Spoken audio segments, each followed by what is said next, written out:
What are we trying to do?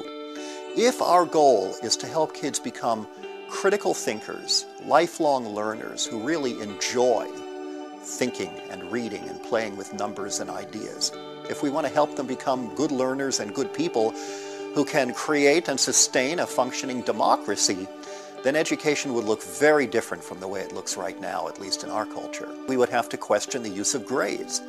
What research finds is that when kids are trying to get good grades in school, three things tend to happen. They begin to lose interest in the learning itself. Now the purpose is just to get a good grade, rather than to engage with the question or problem at hand. Second, they tend to think less deeply and retain knowledge for a shorter period of time compared to kids who don't have any grades. And third, they tend to pick the easiest possible tasks. That's not because they're being lazy, it's because they're being rational. If we tell kids we want to see a better report card, we want to see higher grades, naturally they'll pick the shortest book or the easiest project because that maximizes the chance of achieving that goal. So regardless of what your goal is, if you're interested in assessing kids and teachers and schools to see, are we doing a good job here, you would never need tests in order to see whether kids are learning and where they need help, and you would never need grades to report the results of the evaluation we place on those assessments. We would certainly do away with standardized testing, the kind of testing used in particular states or provinces where everyone takes the same test and then you compare everyone's scores. These tests tend to measure what matters least. It tends to be a good marker for family income, because what standardized tests mostly measure is the size of the houses near a school. But it's the case that some of our deepest thinking kids just don't do well on tests. And some kids who get great scores have never had an original idea in their lives.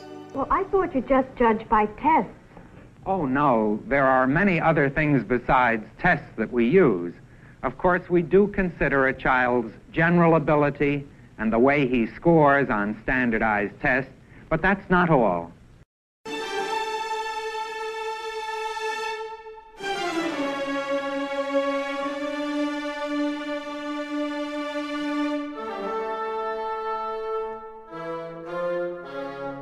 Competition builds character.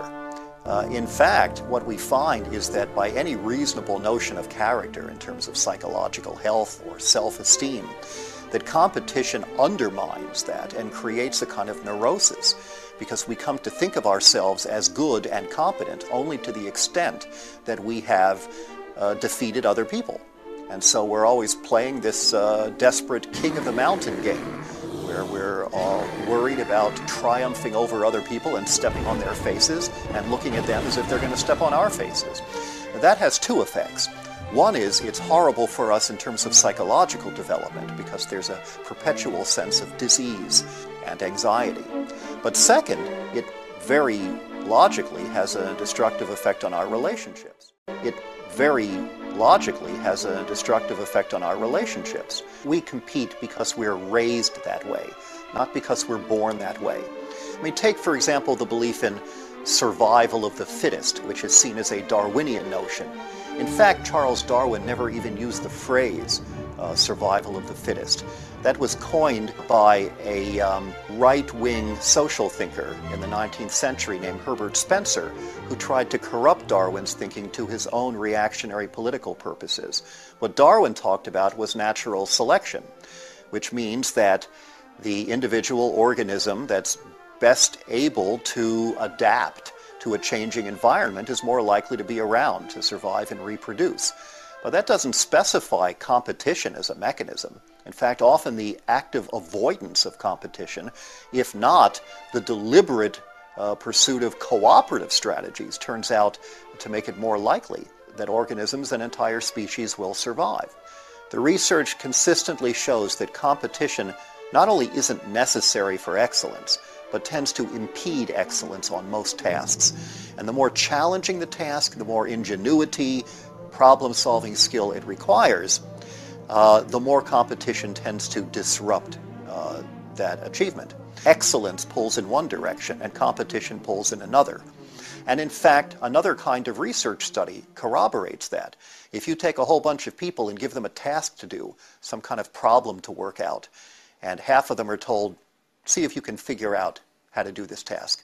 And the other half are told, this is a contest with a prize to whoever wins, whoever does the best job. Study after study after study across cultures, across gender, across ages, find that the people who compete, who have to compete, end up doing an inferior job on that task. At the moment, it appears as though much of what happens in schools in North America is really for the convenience of people who have most of the power. There is, if anything, an active discouragement of critical questioning. Corporations claim they want kids who are able to think outside the box, but only so far as they're caught within a larger box that works to the advantage of the free market, which means that the market economy, based on competition, based on economic rather than human considerations, ends up controlling the system. Today, many people assume that antisocial and even violent behavior by young people is a completely natural phenomenon. Yet anthropological studies reveal this to be a myth. Our widespread use of the term juvenile delinquency exposes not only the failure of modern schooling, but of